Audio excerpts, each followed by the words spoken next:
Hi everyone, welcome to Wild Writing in the Time of Corona. It's day 108 and I just want to let you know about a few changes I'm going to make to the workshop. I'm going to cut down the number of workshops I do per week. You may be aware that I have done up to this point one every day.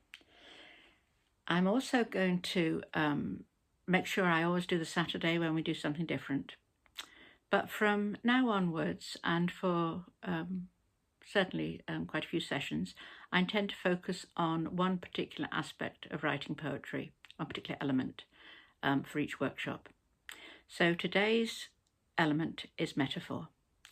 And metaphor is an example of figurative language, where when you are writing, you compare one thing with another that it can't possibly be.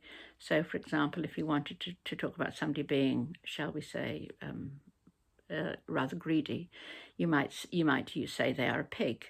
Now, you don't mean they have pink skin. You don't mean they end up as bacon or pork. You don't mean they have little ears and a curly tail and grunt. You only reference to their appetite. And metaphor is wonderful because it in our brain, we immediately get what the connection is. So, for example, when Shakespeare talks about Juliet being the sun, he doesn't necessarily mean she's a big ball of fire, that she's a million miles away. But the idea of her brightening up the world is central to Romeo's love for her. So in today's poem, I'd like you to use metaphor of some sort. Sometimes one word can be used as a metaphor, sometimes it's a whole phrase. And there are different kinds of metaphor, but I'm just going to stick with the principle of those. And so there will be the choices of categories, and today I'll give you today's. So the first one we have is bread. The second one we have is wine. The third is an open space. Fourth is a distance.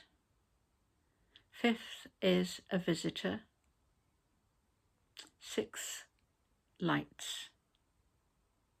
So bread, wine, an open space, a distance, a visitor, and lights. And what I'm going to do is I'm going to go straight into telling you what my choices were and reading you the poem that I've written. My choices, I went quite classical really, because I think there's quite a lot of the categories which allowed me to kind of think about the Christian story. So I had loaves and fishes as bread. I had water into wine as the wine.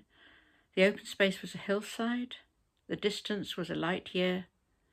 The visitor was a ghost. And the lights were candles on a river. And it's very strange. This poem took me into territory I don't think I've been before, and I found myself writing as if I was actually Jesus, which is very strange indeed. And I think that was largely determined by the rhyme that I chose. I chose alternate rhyme. So I'm going to read you this poem, and I think maybe with fewer workshops per week, people might feel that they have more time to digest some of the poems and to come up with their own. So maybe there's less urgency in terms of time. So here's today's poem. I don't have a title for it. And I think I used all of the 6 and the metaphors as well. Through open doors, the quiet masses go, hushed by reverence, by the weight of stifled air above. They kneel, they bow, they contemplate, believing in the one whose name is love. Gethsemane, the pastor tells. A garden was the scene of my agony. The masses wait for bread, for wine. All want a little part of me. I am the spirit, the ghost of a god. From light years away, I come to you now, on hillsides, on rivers, wherever you are. You acknowledge me, you take the vow.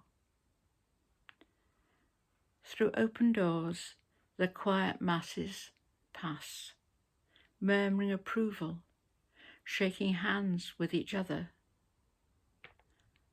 all hope, all strive, all contemplate, believing my command. Love one another.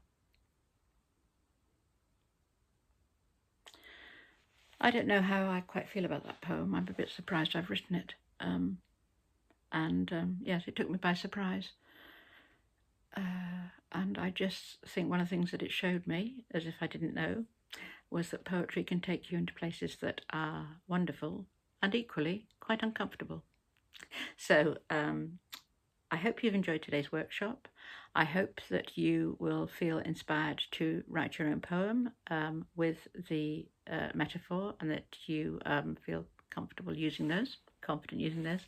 And please do post your poems and comment, and I shall be back to see you for the next workshop, and we'll do workshop 109 or 10, whatever date it is. But you take care.